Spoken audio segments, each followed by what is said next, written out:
Yeah. Oh, So, Nobel, most of the times when parents come to me, they say that their children either they are doing too much and spending late nights to finish their work, or they are doing nothing. So, how did you manage your study schedule so that you were not doing late nights and your all your assignments and your revisions were distributed equally till till the time of the deadline? yeah. So, I did have a lot of stuff going on when I was in high school. I also had some extracurriculars, so I was juggling quite a bit. What helped for me is sort of, especially for a big project, like if I knew I had a school project or an essay or a test coming up, I would block in that time in my calendar. So that was my end goal. And then I would see, okay, my end goal is next Friday. I have a test. That means I'm going to revise like half an hour or an hour each day up to the test. So that's how I did it. What that helps with is that, first of all, you're not cramming, but second of all, having like a set hour every day means you're also not overstudying per day. So if I only have 1 hour, I would go home, do that hour, and then after that, I'd be free to do whatever I want or like relax or go eat dinner and stuff like that. So chunking it like that per day just generally helps with retention as well because you're doing it over a period of time. And it also helps with not overwhelming yourself. Like on days when there are a lot of stuff to do, I was also quite good at managing my time in terms of finding pockets of time to do stuff. Like if I had a little free time at lunch in school, for example, I would like do some like work beforehand, just so that I could like use all the time I could to make sure that I was getting enough sleep because I was very big on getting enough sleep. So that's kind of how I would handle things, basically. Okay, thank you for that tip. So, what I heard was what helped you was chunking a large portion of work and Hmm. distributing it equally through the days till the time of the deadline, so that way you were not overwhelmed towards the end, and at the Yes. same time you were also producing quality work. Yeah. And you also said that you would find pockets of time to do stuff. How would you Hmm. remember that I need to do this? Did you sort of make a list? Did you have some app which you used to use? What was your strategy for that? So actually, I didn't. Well, sometimes we had a diary in island school, so you could write it in your diary. I think I did that for the earlier years. Once I got up in the later years, I remember, oh, I used to do this thing where sometimes I have it on my computer, but I would do like these fancy to-do lists, where I just have a document and then I just like write in everything I need to do and then check it off. Obviously, to-do lists are really nice because you feel really accomplished whenever you tick something off.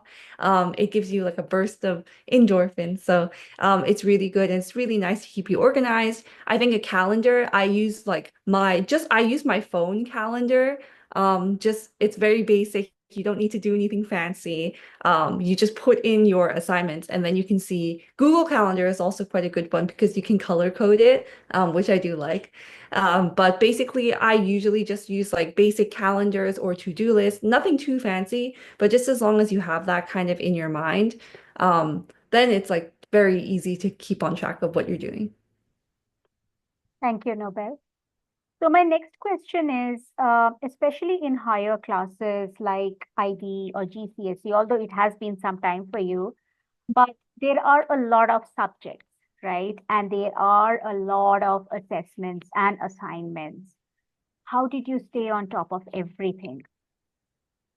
Well, everything all together at the same time? yes. So in IB, it definitely is an adjustment. Like GCSE by comparison, I think was not necessarily that as difficult to juggle. It is very like entry level. Um, but then IB particularly, the jump between GCSE and IB is quite big. So it does feel a bit overwhelming at first, not just that you have like six subjects and then your TOK and your EE, but also just the intensity of each subject is a lot more. So what's important in the IB is really like mental health. You do really have to focus on that, especially in the first part of IB. So just making sure you get enough sleep, making sure you're eating enough and stuff like that. That will help you with like the overwhelming amount of information.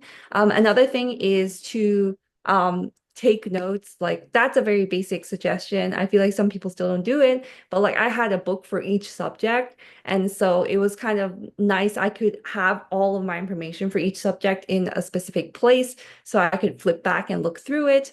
Another thing, and IB particularly, but also in GCSE, the point of a curriculum that has so many subjects is to find connections between them.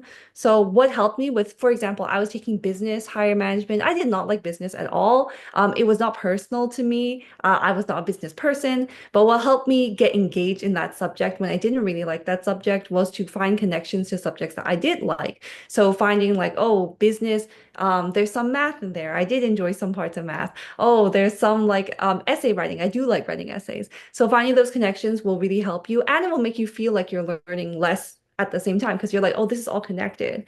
So finding those connections is really helpful, and it helps you in your like in your individual assignments. If you can find connections between classes during your assignments, then you're kind of halving your work because whatever research you do for one class, you will be able to get done for the other. And that's like a suggestion that brings into college as well, but particularly in GCSE and IB, like because there's such a breadth of subjects, finding those connections will really help you with managing that amount of information.